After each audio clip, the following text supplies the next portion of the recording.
Welcome to my channel success 2032।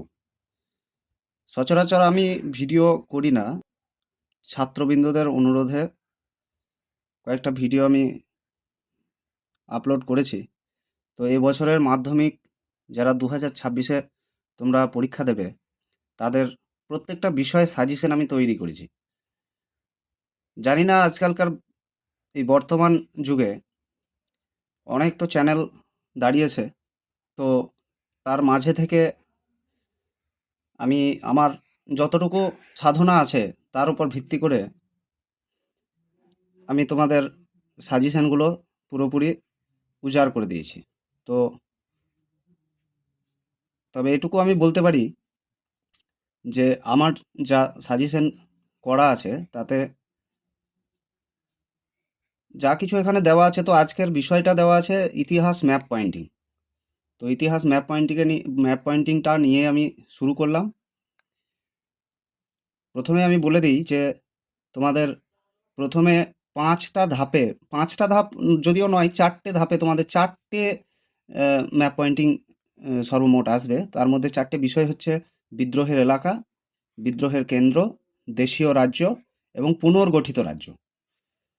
তো এই বিদ্রোহের এলাকা থেকে প্রথমেই আমি করেছি সাঁওতাল বিদ্রোহের এলাকা, মুন্ডা বিদ্রোহের এলাকা, চুয়ার বিদ্রোহের এলাকা, বারাসত বিদ্রোহের এলাকা, ওয়াহাবি আন্দোলনের এলাকা, এটাও বারাসাতই হবে, নীল বিদ্রোহের এলাকা, ভিল বিদ্রোহের এলাকা। এই এলাকাগুলোর মধ্যে থেকে যে কটা এলাকা দেওয়া আছে, এখান থেকে একটা একদম 100% একটা আসবেই। তো তোমরা এই এলাকাগুলোকে ভালো করে দেখে যাবে। ম্যাপ পয়েন্টিংয়ের একটা বিষয় হচ্ছে যে ম্যাপ তোমরা নিয়ে আসবে, নিয়ে এসে সেইগুলোতে এই যে এলাকা আছে এলাকাটা একটা ম্যাপে করবে, এবং দ্বিতীয়টা বিদ্রোহের কেন্দ্র, এই বিদ্রোহের কেন্দ্রটা আর একটা ম্যাপে করবে, এবং তারপরেটা হচ্ছে দেশীয় রাজ্য, এবং শেষেরটা হচ্ছে পুনর্গঠিত রাজ্য।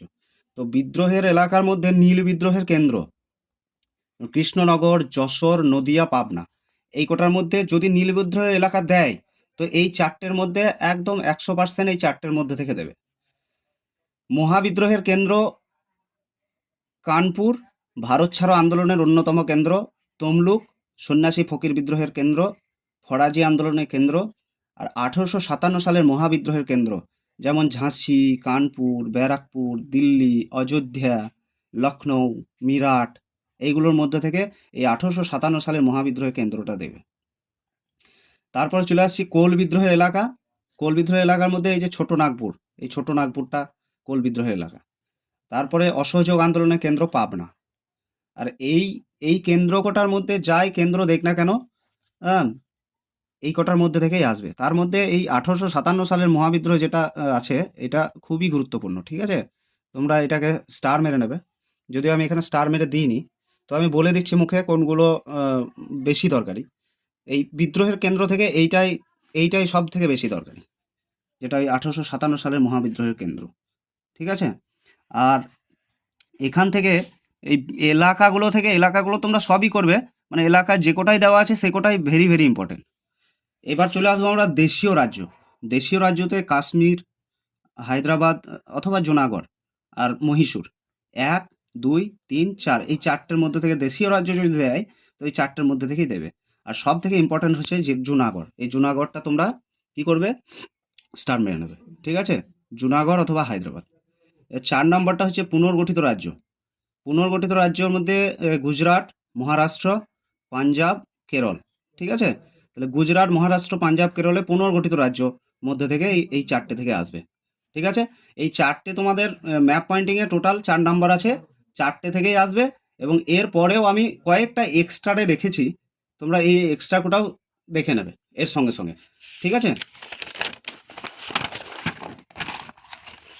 এই এক্সট্রাগুলোর মধ্যে আমি করেছি, আহ, যদিও 5টা বিষয় আসবে না, 4টা বিষয়ই আসবে। তো এই বোলপুর শান্তিনিকেতনটা দেখে যাবে। বোলপুর হয়, বোলপুর আসতে পারে বা শান্তিনিকেতন দিতে পারে। তারপরে চুচুড়া, তারপরে মহারানীর ঘোষণাপত্রের এলাহাবাদ, মানে মহারানীর ঘোষণাপত্রের যে শহরটা সেটা হচ্ছে এলাহাবাদ। প্রথম ভাষাভিত্তিক অঞ্চল অন্ধ্রপ্রদেশ, চৌরিচৌড়া, শ্রীরামপুর, ডান্ডি, রাঁচি আর চট্টগ্রাম। এগুলো তোমাদেরকে এক্সট্রারে দেওয়া হলো। এই এক্সট্রা গোটা অন্ততপক্ষে দেখে যাবে, ঠিক আছে? হ্যাঁ, এখান থেকেও দিতে পারে আর কি। যদি এগুলো জাম্প করে যায়, যেগুলো আগের অধ্যায়গুলো আগের 4টে বিষয় দেওয়া আছে, এগুলো যদি জাম্প করে যায় সেখান থেকে এখান থেকে একটা ধরে নিতে পারবে। তো আজকে এইটুকুই ইতিহাসের ম্যাপ পয়েন্টিং। পরে আমি ভূগোলের ম্যাপ পয়েন্টিং দেবো এবং আরও সাজেশন যেগুলো আছে সেগুলো তোমরা আমার এই চ্যানেলে দেখতে পাবে। তো অবশ্যই তোমরা চ্যানেল দেখে নেবে। ধন্যবাদ।